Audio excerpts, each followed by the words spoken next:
નમસ્કાર, હું છું કિરણ કાપુરે. નવજીવન ન્યૂઝમાં આપનું સ્વાગત છે. બોલે છે વિધાનસભા અમારો નિયમિત કાર્યક્રમ છે. આજે ફરીથી આપણે તોફિક ઘાંચી વિધાનસભા ગૃહમાં જઈ આવ્યા છીએ અને એમની સાથે થોડી હળવી વાતો કરીશું, થોડી ઘટનાઓની વાતો કરીશું જે કંઈ આજે બન્યું હોય. તોફિક, જરા કહેશો આજે શું નવું જાણી લાવ્યા છો? ગૃહમાં શું બન્યું છે આજે, કે ગૃહની બહાર પણ જે કંઈ તમને નજરે ચડ્યું હોય, તમે નિરીક્ષણ કર્યું હોય, કશું મજાની વાત?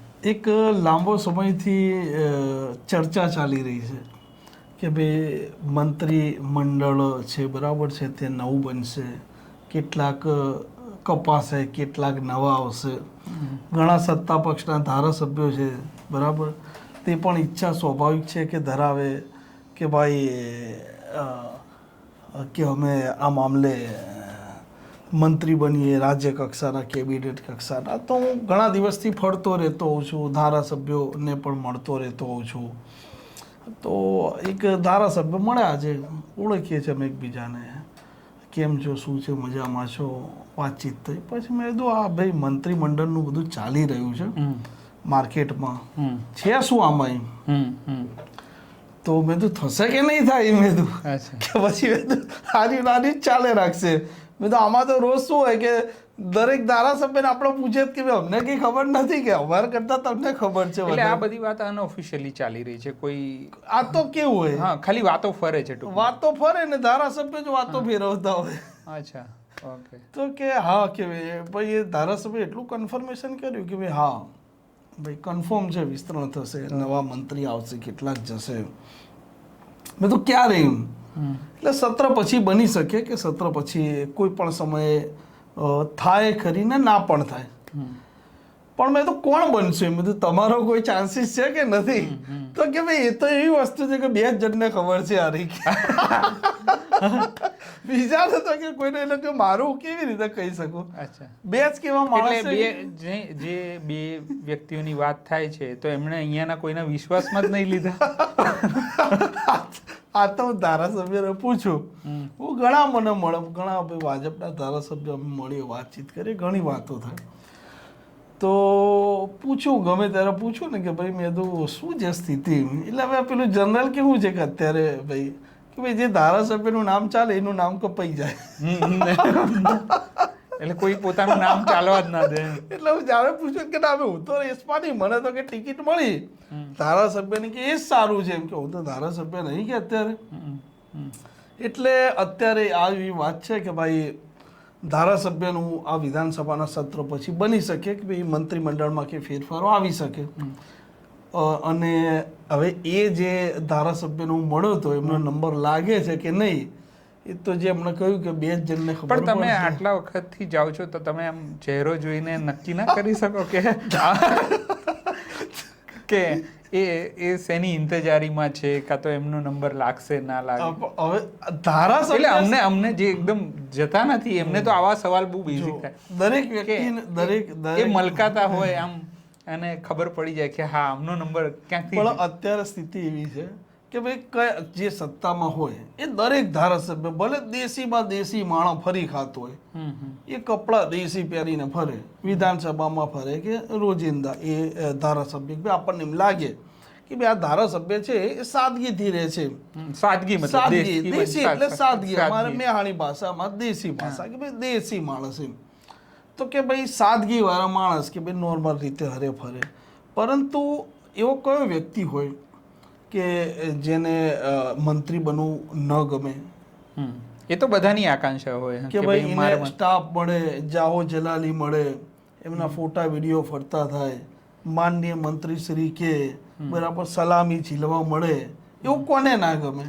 નહીં, પણ આના ગણિત તો હોય છે ને, જાતિગત ગણિત હોય છે, વિસ્તારના ગણિત હોય. આમાં આજો આવા એવા કોઈ ગણિત ના હોય. આ જો આપણો એપિસોડ છે, બોલે છે વિધાનસભા છે, એટલે આમાં તો કેવળ ને કેવળ શું હળવી એટલે હવે એ ધારાસભ્યને ના ખબર હોય કે હું બનીશ કે નહીં બનું, કારણ કે ભૂતકાળ છે જ. એટલે એ તો એની મનમાં ઈચ્છા હોય તોય જાહેર ના કરે, કેમ કે માર્કેટમાં આવી ગયું એનું પત્તું કપાય. એટલે આજે તો આજે કેબિનેટ એટલે કોઈ પોતાનું નામ ચલાવે એવું નહીં થતું અત્યારે. બને ત્યાં સુધી એનો પ્રયાસ એવો હોય એક ધારાસભ્ય બીજા ના, પણ છે. પણ તમે કહો છો એમાં તો એવું થાય ને કે સમજો કે આવી રીતે નામ ચલાવવાથી જ કોઈ ન બની શકે તો એવું બને ને કે તમે મારા દુશ્મન હો તો તમે મારું નામ ચલાવી દો. એવું થતું હોય ને માની લો ભાઈ થઈ શકે એક બીજા ધારાસભ્ય મને મળે છે અવારનવાર, તો જ્યારે મળું ત્યારે હું એક જ પ્રશ્ન પૂછું કે તમારો નંબર છે કે નહીં, કશું કે નહીં, ચિંતા કઈ જ બોલવાનું નહીં, સીધું આગળ વધી ચાલવાનું. એટલે આજે કહી શકીએ કે ગૃહના બહાર છે, બરાબર. આજે એક ઘણા સમયથી કેબિનેટની ચર્ચાઓની વાત છે અને હું એને એ ખંગોળી રહ્યો છું કે ભાઈ શું મળે છે, બોલે છે વિધાનસભામાં. એમાં આજે વિધાનસભાનો એક આ મુદ્દો છે. બીજો મુદ્દો એવો હતો કે પોલીસ છે ને એ બહુ ફફડેલી હતી. કેમ, શું એનું કારણ શું હતું? એટલે આપણે કહી શકીએ કે ભાઈ અટેન્શન હતી, આ ચેકિંગ વધારે હતું અને એનું કારણ આપણે કહી શકીએ કે ભાઈ ત્યાં ટેટ પાસ વિદ્યાર્થીઓ જે છે એ આંદોલન કરવા આવવાના હતા અને આવ્યા હતા. ધોરણ 1 થી 5 ને લઈને એ લોકોની માંગણીઓ હતી કે ભાઈ અમારી ઉંમરનો એક પ્રશ્ન છે, સીટો ખાલી છે પણ ભરતી નથી. પોલીસનો ડર એવો હતો કે ભાઈ આ લોકો ગેટ પરથી પેલા વિઝિટરનો પાસ લઈ લઈને વિધાનસભામાં આવી જાય અને ત્યાં પોસ્ટરો બતાવીને સૂત્રોચ્ચાર કરી દેતો. હા, એ દિવસે આપણે વિધાનસભાની વિઝિટમાં લઈ ગયા હતા વિદ્યાર્થીઓને, ત્યારે 5-6 આપણે તો બધા વેઇટ કરી રહ્યા હતા બહાર, 5-6 જણા. તો કોઈ 2 પોલીસવાળા આવ્યા ને કે તમે શેના માટે આવ્યા છો, અમને પૂછપરછ કરી કે તમે વિદ્યાર્થી છો, શું છો, ક્યાંથી આવ્યા છો, આ અમને પૂછપરછ. એટલે મને એવું લાગ્યું કે આટલી અસુરક્ષાની ભાવના હોય એટલે સિક્યુરિટી કન્સર્ન આટલી હોય કે 5 જણા ભેગા થાય તો પણ પૂછી લેવામાં આવે સિક્યુરિટી. હા, એ કારણ કે વારંવાર શું છે કે આ વિધાનસભા ચાલુ થયું ત્યારથી એક દિવસ તો એવું બન્યું હતું કે એક દિવસમાં 3 અલગ અલગ જગ્યાએ વિરોધ થયો હતો. ઉમેદવારને જે પરીક્ષા વિદ્યાર્થીઓ આપી હતી તેને લઈને, સરકારી પરીક્ષા આપી હતી એને, એવી સ્થિતિ હતી. 2 અલગ અલગ વિરોધો. હવે એ લોકો પાસ બનાવીને આવી જાય, વિરોધ દર્શાવે તો પોલીસ એમનું ટેન્શન વધી જાય. પણ આ જે તમે કહો છો એ વિરોધમાં મોટા ભાગના જે વિરોધ કરનારા છે એ તો એવું જ હોય ને કે એ બેનર બતાવે વધુમાં વધુ. હા, પણ મૂળ આ તો શું છે કે એટલું તો લોકશાહી દેશમાં એટલું થાય કે વિધાનસભામાં નહીં કરવાનું એવું છે. એટલે પોલીસ માટે આ તો શું છે કે ભાઈ પોલીસ આવી રીતે એટેન્શન મોડમાં હતી, એ લોકો એલર્ટ થઈ ગયા. બીજું આજે ઘણા સમયથી જે આ વિઝિટરોની સંખ્યા આમ ઘટેલી હતી. હા, વિઝિટર, હા, કે ભાઈ ઓછી દેખાતી. તો આ તો વિઝિટરો ઘણા હતા, વિદ્યાર્થીઓ પણ ઘણા હતા અને એટલે સ્વયંભૂ વિઝિટર હતા બધા. હા, એ પોતાની રીતે ધારાસભ્ય એમને લઈને આવ્યા હશે, એમના મત વિસ્તારના હશે. ધારાસભ્ય કીધું હશે કે ભાઈ ચલો વિધાનસભા તમને બતાવીએ, અને ફોટા તો ત્યાં પડાવવા માટે મેળાવડો હોય છે જ, એટલે ફોટા પડાવે, એમના સ્ટેટસ મૂકીને મજા કરે એ લોકો. તો આજે હું ભાઈ સીડી ચડીને શાંતિથી રૂટીન ફરતો હતો તો ઘણા બધા મહિલાઓ આવતી હતી સાથે. એમાં મને મહિલાઓ ખાસ કરીને એક કહી શકીએ ને કે વૃદ્ધો, કદાચ એમની ઉંમર 60 વર્ષ ઉપર તો હતી જ, એવા વૃદ્ધો પણ મારા સાથે સીડી ચડતા. મેં પૂછ્યું બધું ક્યાંથી આવ્યા છો એમ, તો કે ભાઈ અમે આ ગામથી આવ્યા છે. તો મેં તો કેવી રીતે અહીંયા આવ્યા, તો કે અમારા ધારાસભ્ય કીધું ચલો તમને આજ વિધાનસભા બતાવો. તો એ જે વૃદ્ધો હતા, બરાબર, એમને કેટલી ઉત્સુક, એમના જીવનમાં પહેલી વાર આવ્યા હતા એ લોકો વિધાનસભા. મેં પૂછ્યું, વાત કરી અને એમને ખૂબ ગમ્યું. મેં તો શું જોશે કે આ બધું જોઈશું. હવે ગૃહમાં ગયા પછી એમણે પહેલી વાર જોયા પછી અનુભવ કે એ લોકો, પણ આજે એક આ વસ્તુ હતી. પણ આ જે તમે કહો છો કે બહેનો આવ્યા હતા એમની જોડે તમે જે થોડી ઘણી વાત કરી, તો એમને શેની જિજ્ઞાસા હતી? આ ખાલી જોવાની હતી કે અંદરની પ્રોસેસની કે તમે કઈ વાત કરી હશે? હા, ના, બસ મેં નોર્મલ જ વાતચીત કરી. એમાં હવે જિજ્ઞાસા તો સ્વાભાવિક હોય, દરેકને વિધાનસભા જોવી કોને ના ગમે. અને દૂરથી ગામડેથી માણસ આવતો હોય તો એમને તો ગાંધીનગરનું નામ એટલે ખૂબ મોટું લાગે ને. વિધાનસભા તો એનાથી મોટી, પણ ગાંધીનગરનું નામ તો ખૂબ મોટું. એટલે તમને કેટલા જણા આવ્યા છો? તો ગામડામાં એક સિસ્ટમ કેવી છે કે ભાઈ 2 લક્ઝરી ભરીને અમે આવ્યા છે. સંખ્યાનો આંકડો ના હોય, 2 લક્ઝરી, 3 લક્ઝરી, એવી રીતે વાત કરી.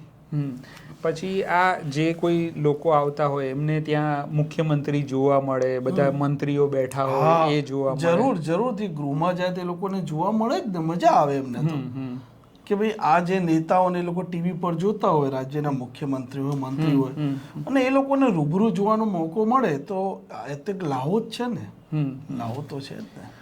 અને બીજું તમે આજે જે ગૃહમાં તમે એવી વાત કરી કે આ મિનિસ્ટ્રીનું વિસ્તરણ થઈ રહ્યું છે કે એવું એના વિશે પત્રકારોમાં શું ચર્ચા છે? તમે જે પત્રકારો કારણ કે તમે બધા મળતા હશો ત્યાં આખા ગુજરાતના જે હેડક્વાર્ટર કહેવાય કેવું હોય હેડક્વાર્ટર ખરી, પણ હવે દરેક પત્રકાર દરેક પોતાની રીતે મળતો રહેતો હોય ને દરેકના પાસે પોતાના જે ઓળખીતા હોય, ધારાસભ્ય હોય કે મંત્રી હોય કે જે પણ હોય, જે પણ XYZ વ્યક્તિ એ પોતાના પૂરતું રાખતા હોય છે.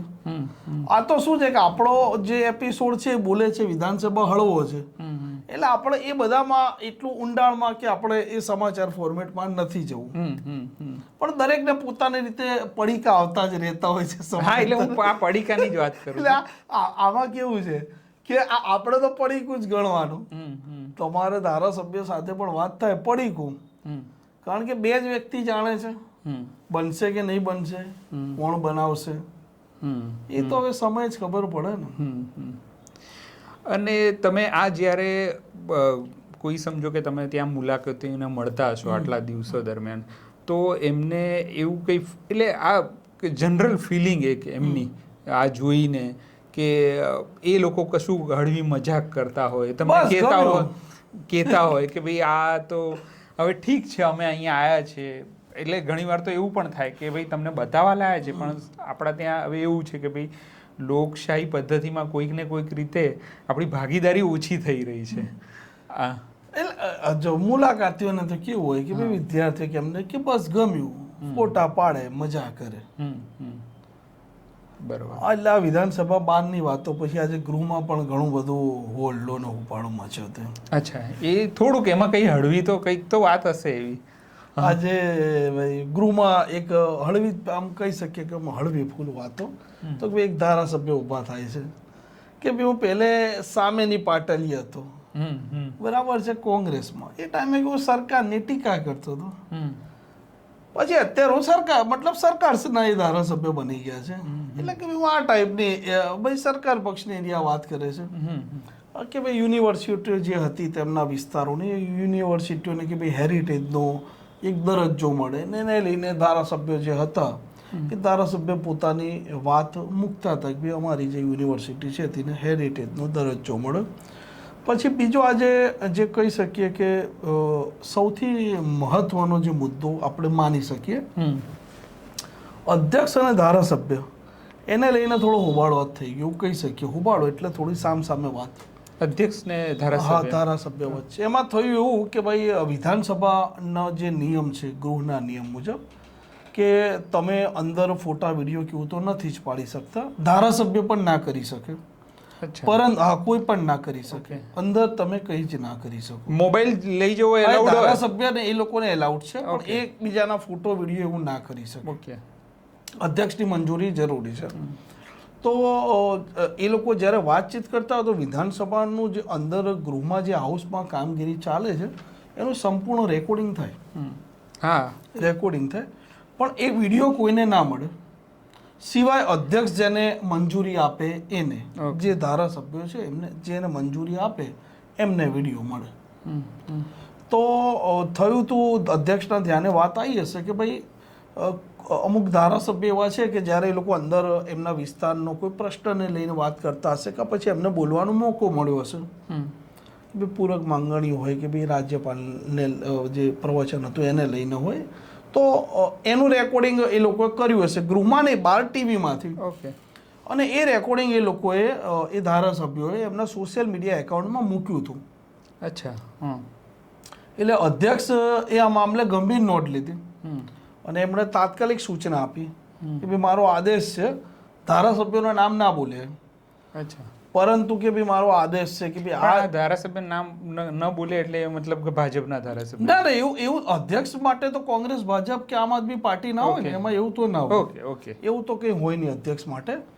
એટલે એમણે એવું કીધું ભાઈ કોઈ પણ ધારાસભ્ય, સત્તા પક્ષ વિપક્ષ કોઈ પણ, એનાથી કોઈ લેવા દેવા નહીં, પણ કે ભાઈ જે ધારાસભ્યોએ આ વિડીયો મૂક્યા છે, વિડીયો ફોટા વિડીયો જ છે મોટા ભાગે, તો એ ધારાસભ્યોને તાત્કાલિક એમણે આદેશ આપ્યો કે ભાઈ આ વિધાનસભા ગૃહના નિયમ વિરુદ્ધની વાત છે અને અધ્યક્ષની તો કોઈ મંજૂરી જ નથી આમાં, એટલે ભાઈ તમે ડિલીટ કરો, જો તમે હટાવશો નહીં અચ્છા તો કાર્યવાહી થશે.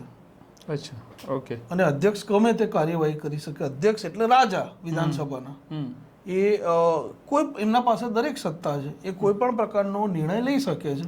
કોઈ પણ ધારાસભ્ય હોય, પછી એક બે ધારાસભ્ય ઊભા થયા તો એમણે આક્ષેપ કર્યો કે ભાઈ આ ધારાસભ્યનો વિડીયો હતો, આ ધારાસભ્યનો વિડીયો હતો, એટલે કે ભાઈ ના, તમારી બધી ચર્ચામાં નહીં પડવાનું.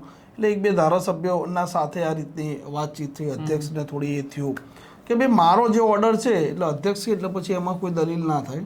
અધ્યક્ષે કીધું એટલે વાત પૂરી થઈ ગઈ. એટલે એક એ મુદ્દો ચર્ચામાં રહ્યો. બીજો જે મુદ્દો આપણે કહી શકીએ કે ભાઈ આરટીઆઈ એક્ટિવિસ્ટોની એક જે વાતો ચાલે છે, કહેવાતા આરટીઆઈ એક્ટિવિસ્ટો, એ લોકોની તોડબાજીનો પ્રશ્ન કે સુરતમાં ને રાજ્યમાં અલગ અલગ જગ્યાએ એટલે આ હળવી વાતમાં થોડી ગંભીર થાય છે, પણ હવે કરવી જરૂરી છે. કારણ કે આ હળવી આ વાત એવી છે કે ભાઈ હળવી વાત કરી, પણ પહેલા મતલબ આ ગૃહની મુખ્ય ચર્ચા પણ એ આપણે રોજે રોજ લઈએ છીએ કે આમાં ગૃહની મુખ્ય ચર્ચામાં શું. તો ભાઈ હર્ષ સંઘવીએ એવું કીધું કે જે આરટીઆઈ એક્ટિવિસ્ટો નથી, પણ આરટીઆઈની તોડબાજ ગેંગો છે કે અચ્છા એ લોકો આરટીઆઈઓ કરતા હોય છે. હવે જે પ્રકારે આપણે જોતા હોય છે કે સચિવાલયથી લઈને જિલ્લા હોય કે નાનો તાલુકો હોય કે ગામડાની પંચાયત હોય, એના અંદર આ જે કહી શકીએ કે ભાઈ આ જે કહેવાતા આરટીઆઈ એક્ટિવિસ્ટો છે એ લોકોનું બેહી રહેવાનું, આરટીઆઈઓ કરવાની, અધિકારીઓને દબડાવવાના કે ભાઈ જેના વિરુદ્ધમાં આરટીઆઈ કરી હોય એને દબડાવવાની અને તોડ કરવાની. આવી ઘટનાઓ સામે આવી. સુરતમાં આવી 38 થી વધારે ગુના નોંધાયા. અચ્છા, કેટલા સમયમાં એવું? આ તો થોડાક સમયની ઘટના છે, પણ એમણે કંઈક એવું હતું કે ભાઈ રાજ્યમાં એક વર્ષ દરમિયાન 60 થી વધારે આ રીતનો ગુના પણ દાખલ થયા હતા. અને આ મામલે ભાઈ જે તે સમયે એમને કેબિનેટમાં હર્ષ સંઘવીએ કીધું કે ભાઈ પ્રફુલ્લ પાનસેરિયાએ કે આ મામલે એમને ધ્યાન દોર્યું હતું સીએમનું, ને એમણે આ મામલે તપાસના પણ આદેશ આપ્યા હતા. પરંતુ હર્ષ સંઘવીએ ખાસ એક વાત કીધી છે કે ભાઈ આ તોડબાજો છે, જે આરટીઆઈના નામે જે તોડ કરે છે, જે લોકોનો હેતુ માહિતી નથી, પરંતુ માહિતી મેળવ્યા પછી જે તે સંલગ્ન વ્યક્તિ હોય એ વ્યક્તિને ડરાવો, દબાવો, ધમકાવો, અલગ અલગ રીતે કરવું. અધિકારી નેતાએ આવી ગયો કે સામાન્ય માણસ, અને રોકડી કરી લેવી કે ભાઈ તાર પૈસા આપવા પડશે. તો કે ભાઈ તોડબાજો છે એ લોકોની તૈયારીઓ ગુજરાત પોલીસ અને એસીબીએ કરી લીધી છે. આવનારા સમયમાં આ ડ્રાઈવ ચાલશે. અચ્છા, ઓકે. અને આ જે આરટીઆઈ એક્ટિવિસ્ટો છે તે સચિવાલયમાંથી લઈને કે પંચાયત સુધી બેહતા હોય, તો કોઈ પણ ગુજરાતના કોઈ પણ આવી ગયા, આરટીઆઈ નો આખો છેદ ઉડાડી દેવાનો. કારણ કે એ કાયદો એવો થયો છે હવે કે કાયદાનો છેદ ઉડી ગયો છે આરટીઆઈ નો. હવે આરટીઆઈ આ તો ખોટા જ છે, તમે જે કહો છો એ ખોટા છે. આ તો શું, આ લોકોના ઉપર ગુના દાખલ થયા છે. એ સમય હર્ષ સંઘવીએ કીધું કે ભાઈ આ ડ્રાઈવ ચાલશે. અને એ લોકોને એવું પણ કીધું કે ભાઈ તમે લોકો સુધરી જજો, નહીતર ઓપરેશન ગંગાજળ હેઠળ તમને કે જેલ ભેગા કરી દે. ઓપરેશન ગંગાજળ, ઓપરેશન ગંગાજળ એટલે ગંગાજળ છાંટીને ગંગાજળ હેઠળ તમને જેલ ભેગા કરવાના છે. એટલે હવે સ્વાભાવિક છે કે ભાઈ આરટીઆઈના નામે લોકો તોડ તો કરતા હોય તો પછી એના ઉપર કાર્યવાહી, કારણ કે ફરિયાદ જે તે વ્યક્તિનો તોડ થયો છે તો એ તો પોલીસ સ્ટેશન જવાનો જ છે ને. પછી હર્ષ સંઘવીએ ખાસ વાત કીધી કે ભાઈ હાઉસના ફ્લોર પરથી એમણે કીધી કે ભાઈ હાઉસના ફ્લોર પરથી એમણે બધી વાતો કીધી. અને એમણે ત્યાં સુધી કીધું કે ભાઈ હાઉસમાં જે પણ ધારાસભ્ય છે, તમારા ધ્યાને એવી કોઈ પણ વાત આવે કે ભાઈ તમે તમારા ધ્યાને કે ભાઈ આરટીઆઈના નામે તોડ થયો છે, તો તમારા પોલીસ ઇન્સ્પેક્ટર કે ભાઈ જિલ્લાના પોલીસ અધિકારીઓ કે પોલીસ કમિશનર કે ભાઈ તમારે એમનું ધ્યાન દોરવાનું. અને જો એ પોલીસવાળા કે અધિકારી એ તોડબાજ ઉપર કોઈ કાર્યવાહી નહીં કરે તો હર્ષ સંઘવી કે બે પોલીસવાળા ઉપર હું કાર્યવાહી કરીશ. અને આવનારા સમયમાં આ હાઉસમાં જે ચર્ચા થઈ છે એ મુજબ કાર્યવાહી તો થશે જ. એટલે જે તોડ કરતા હોય આરટીઆઈના નામે, બરાબર, એ લોકોમાં સ્વાભાવિક છે કે ફફડાટ વ્યાપી ગયો હશે. અને બની શકે કે આજે એ લોકો સમાચારો છે એ શોધતા હોય કે ભાઈ કોણ શું બોલ્યું છે, અને પોલીસ અને એસીબીએ કાર્યવાહી કરવાની છે એવું હર્ષ સંઘવીએ કીધું છે. એટલે આજે કહી શકીએ કે ગૃહમાં બસ મોટી મોટી આ ચર્ચાઓ, મહત્વની બે આ ચર્ચાઓ હતી, અને હળવી 2 થી 3 વાતોમાં એક આ હતું. ઓકે, બીજું કશું નિરીક્ષણ હવે ખાસ કશું રહ્યું હોય તો? ના, બીજું તો ગૃહમાં આજે ગૃહની તો ખાસ કહી શકીએ કે આ 2-3 બસ વાતો હતી ને. અધ્યક્ષ આજે બગડેલા હતા ધારાસભ્યો ઉપર. આજે અધ્યક્ષ ખૂબ ટાઈટ હતા ને બગડેલા હતા ધારાસભ્યો ઉપર. અને બહાર આવીને થોડોક સમય પહેલાં આ કે ભાઈ ધારાસભ્યો બહાર આવીને વાત કરે કે ભાઈ અમે લોકો જે પત્ર પર લખીએ છીએ સચિવાલયમાં, શૈલેષ પરમારે પણ કીધું હતું કે ભાઈ અધિકારીઓ એટલા મોટા થઈ ગયા છે કે સત્તા પક્ષો કે વિપક્ષો સચિવાલયના અધિકારીઓ, જે ઉચ્ચ અધિકારીઓ વિભાગો જે છે ને અલગ અલગ 14 બ્લોકમાં, કે ભાઈ અમે જ્યારે પત્ર લખીએ છીએ એમાંથી ઘણા ખરા પત્રોના ઉચ્ચ અધિકારીઓ કોઈ જવાબ જ નહીં આપતા. કે સાંસદોએ ધારાસભ્યોમાં સત્તા પક્ષ વિપક્ષ નહીં, દરેક એમની ઈચ્છા હોય તો જવાબ આપે, નહીં તો ના આપે. અચ્છા, આ શૈલેષ પરમારે જ કીધું હતું. ઓકે, ગૃહના બહાર, હાઉસમાં નહીં બહાર. અને કે ભાઈ અને કે આ સ્થિતિ છે ને કે સરકારે સ્વીકાર્યું. એટલે અધિકારીઓ જે છે સચિવાલયના ઉચ્ચ અધિકારીઓ, બરાબર છે, એ લોકોનો થોડો આ પ્રશ્ન છે. ભાઈ ધારાસભ્ય બહાર આવે છે વારંવાર કે ભાઈ અમે પ્રશ્ન પૂછીએ છીએ તો અમારો જે પ્રશ્ન હોય છે એને લઈને મંત્રીનો જે જવાબ હોય છે એ જ વિપરીત હોય છે. મતલબ એ લોકોનો આરોપ એવો છે કે મંત્રી અમને કોઈ જવાબ, પ્રશ્નના જે છે આંકડાકીય વાત હોય કે પ્રશ્નની કોઈ વાત હોય તો કહી શકીએ કે એકદમ શોર્ટમાં ને જે પ્રશ્ન છે ટુ ધી પોઈન્ટ જવાબ નહીં. બીજી વાત નહીં, એ ધારાસભ્ય આ પ્રશ્નોને હળવાશથી લે છે ટૂંકમાં. એ તો હવે ધારાસભ્ય એટલે એમ નહીં, એ ખરેખર તો જો ગૃહમાં કોઈ પ્રશ્ન પૂછાયો હોય તો એનો જવાબ આપવો, જે તો જવાબ તો મળે જ. પણ એ લોકોની વાત એવી છે, ખાસ કરીને વિપક્ષના ધારાસભ્ય કે સત્તા પક્ષના તો બોલવાના છે નહીં, વિપક્ષના જ કે ભાઈ અમે પ્રશ્ન પૂછીએ છીએ તો કે ભાઈ જવાબ નથી મળી રહ્યો. એટલે બસ આજના દિવસમાં તો વિધાનસભામાં બસ આજની આવી હળવી કહી શકીએ ફૂલકી વાતો છે. અને હવે જોઈએ કે ભાઈ કોણ મંત્રી બને છે, કોણ કપાય છે, અને કોઈ ધારાસભ્ય ચબ્બા લેંગા સીવડાવે છે કે નહીં સીવડાવતા. આ હતા અમારી સાથે તૌફિક ગાંચી, અમારા પત્રકાર, જે રોજે રોજ નિયમિત વિધાનસભા જાય છે અને ત્યાંથી હળવી વાતો તમારી સમક્ષ મૂકે છે. આપણે મળતા રહીશું. નવજીવન ન્યૂઝ વતી મને રજા આપશો, તૌફિકને પણ રજા આપશો. નમસ્કાર. વૈષ્ણવજન તો તેને કહીએ જે પીડ પરાઈ